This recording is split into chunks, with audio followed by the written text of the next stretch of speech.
जय माता दी। नमस्कार दोस्तों, स्वागत है आप सभी का हमारे YouTube चैनल लक्ष्मी शर्मा की कहानियां पर। ओम गणेशाय नमः। प्यारे भक्तगणों, आप सभी को तिल चौथ व्रत की ढेर सारी शुभकामनाएं। भगवान की कृपा आप पर, आपके बच्चों पर, आपके पूरे परिवार पर सदा बनी रहे। आपकी सभी मनोकामना पूर्ण हो। आज मैं आप सभी को तिल चौथ व्रत में सुनी जाने वाली गणेश जी की कथा सुनाने जा रही हूँ। बड़े ही प्रेम श्रद्धा भाव से कथा को पूरा अवश्य सुनिएगा। आपकी सभी मनोकामना पूर्ण होगी। प्रेम से बोलिए गणेश महाराज की जय। अब सुनिए कथा। एक गांव था जिसमें एक सेठ जी अपने परिवार के साथ रहते थे। सेठ जी के गांव के पास के शहर में एक बड़ा व्यापार था। सेठ जी गणेश जी की पूजा श्रद्धा एवं विश्वास से करते थे, जिससे सेठ जी के घर में अन्न धन के भंडार सदा भरा रहता था। उनके जीवन में किसी प्रकार की कोई भी कमी नहीं थी। वह नित्य प्रतिदिन नियमानुसार रोज वो नदी पर नहाने जाते और आकर गणेश जी की पूजा करते थे, उन्हें भोग लगाते थे और फिर स्वयं भोजन करते थे। यह बात सेठानी जी को अच्छी नहीं लगती थी। वो धार्मिक नहीं थी और ईश्वर में इतना विश्वास नहीं रखती थी। एक बार सेठानी जी ने सोचा, यह इतना गणेश जी को मानते हैं, गणेश जी की पूजा करते हैं, इससे होता ही क्या है। आज तो देखती हूँ वो कैसे गणेश जी की पूजा करते हैं।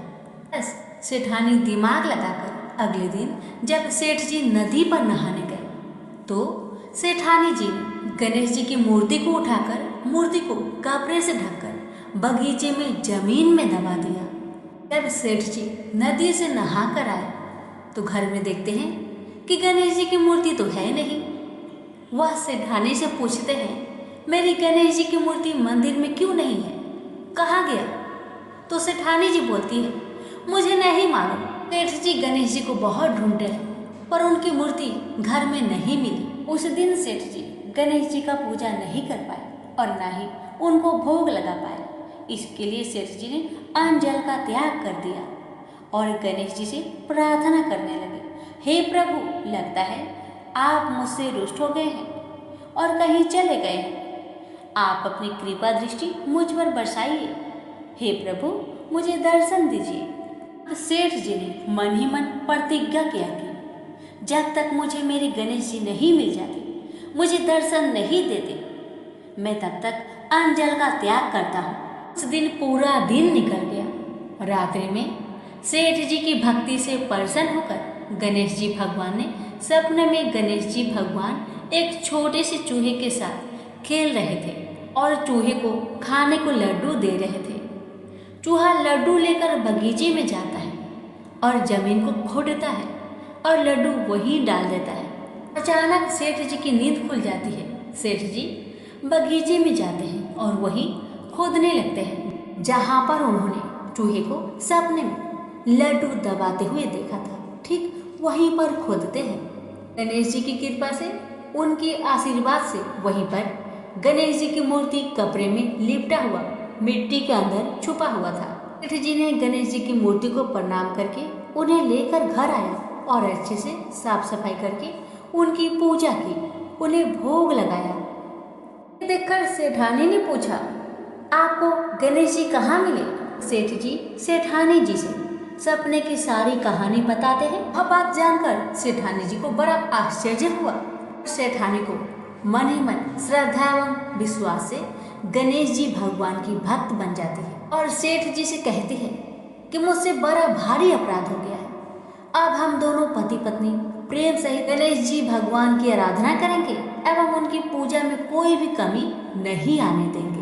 यह सुनकर सेठ जी बड़े प्रसन्न हो जाते हैं और दोनों पति पत्नी गणेश जी भगवान को धन्यवाद करते हैं। जय बोलिए गणेश भगवान की जय, सदा ही जय। प्रभु अपनी अनुकंपा सेठ सेठानी के समान ही हम सभी पर बनाए रखना। कहानी सुनने वालों की सभी मनोकामनाएं पूर्ण करना।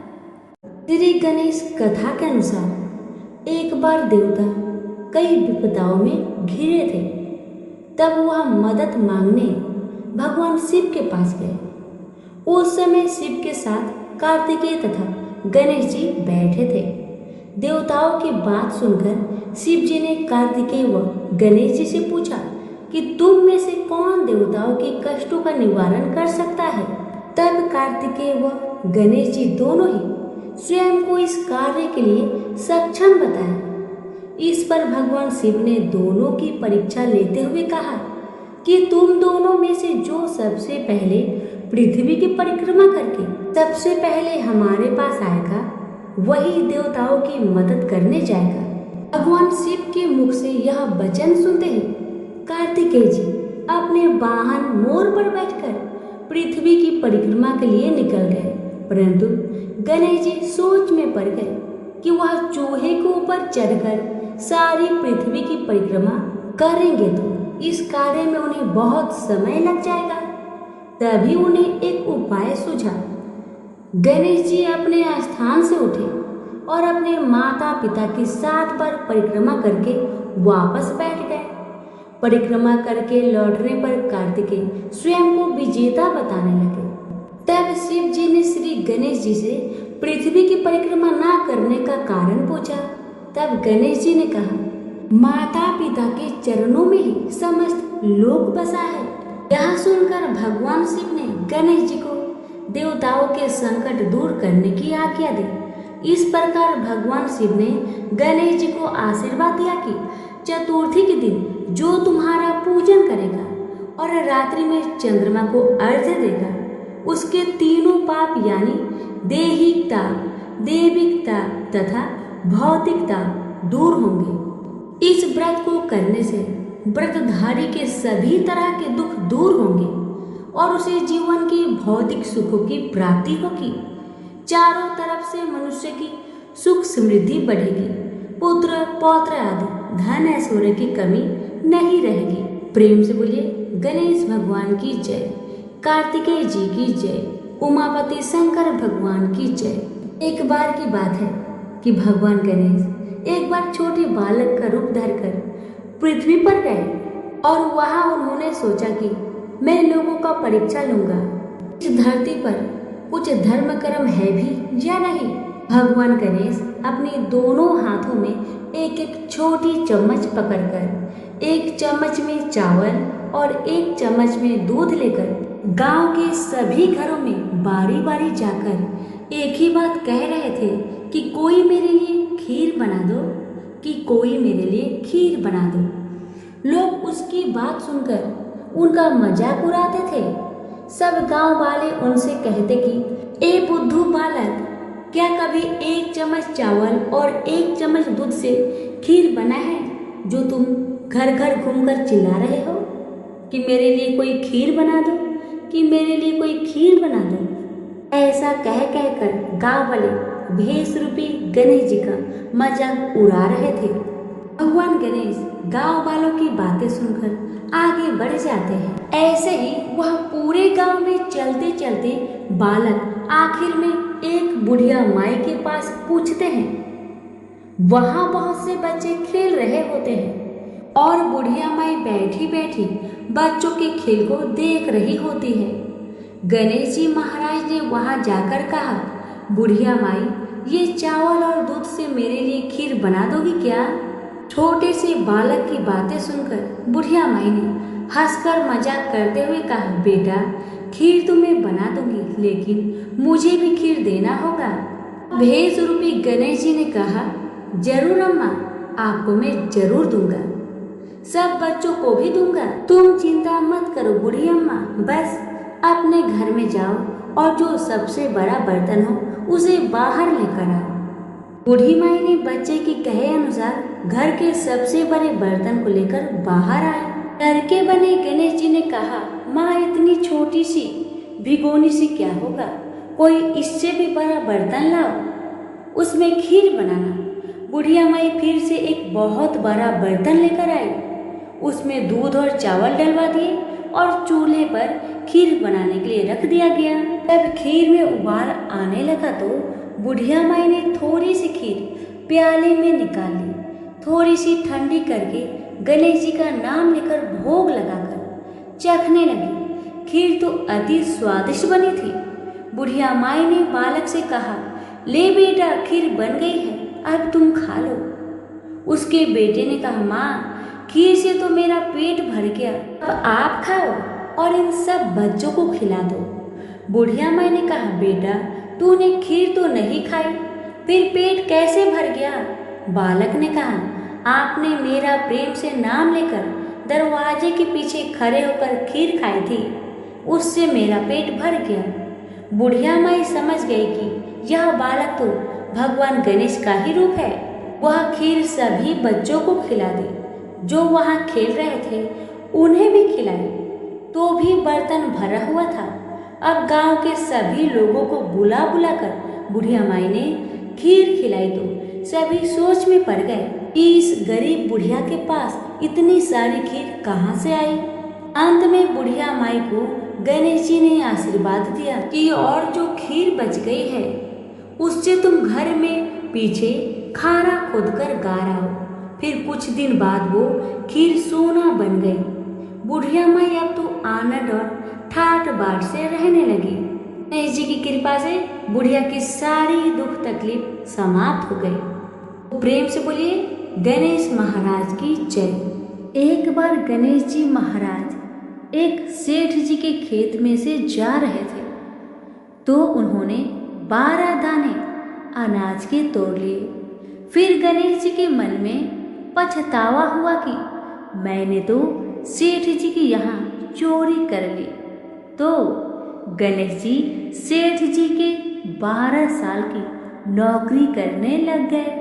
एक दिन सेठानी राख से हाथ धोने लगी तो गणेश जी ने सेठानी का हाथ पकड़कर मिट्टी से हाथ धुला दिया। सेठानी सेठ से बोली कि ऐसा क्या नौकर रखा है, नौकर होकर उसने मेरा हाथ पकड़ लिया।